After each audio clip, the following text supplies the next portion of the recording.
Good morning. Today we read Luke chapter 15, verse 11, Lost Son, and we read through the parable of the Pharisee and tax collector. So if you're following along with me, that's what we got through today. Talk a little bit about the parable of the lost son. This is taught in church a lot. I wasn't going to talk about it because a lot of people have heard this story, but a lot of people maybe haven't. So it's just really interesting because it's in this story. It talks about a father who has two sons, and one of the sons stays home and is a really good son, takes care of the farm, and takes care of his dad and whatever. Just picture like the perfect child, right?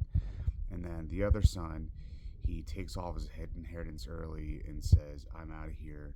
Goes off to what would be considered like the modern day Las Vegas and just blows all of his money. Lives his life completely in sin, doing all the things that as a parent you don't want your kids to do. And he eventually finds his life in shambles. He's living in a pig pen with nothing to eat but the scraps that they have left over. And he kind of comes to his senses and is like, what am I doing? Why am I here? Like I shouldn't be here. I should be home with my dad. And so he decides that he's going to pick up and go back home. But the whole way back, he's thinking to himself, like, what am I going to say to my dad? There's nothing I can say that's going to make him forgive me for what I've done. And as he's walking home, his dad sees him from across the field and doesn't wait for his son to come home. He sees him from far away and just runs after him and goes and embraces him and says, "Welcome back, son."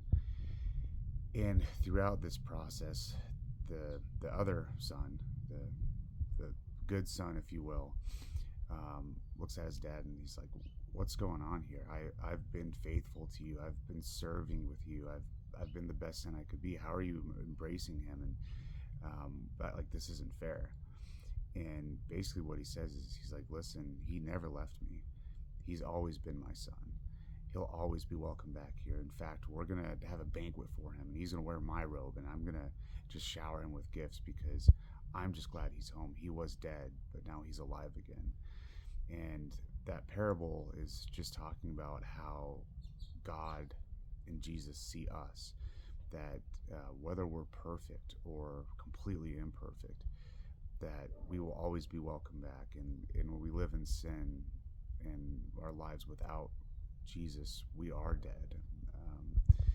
But the instant we decide to come back home, God's already standing there waiting. He's looking across the field waiting for us. He's watching for us. So just keep that in mind today. If you feel like maybe you're beyond redemption, or man, you just sinned again and there's no way that Jesus can forgive you, he said the work is done. It's already finished. So just come on back home and he'll embrace you with open arms. So that's it for today, and we'll talk to you guys later.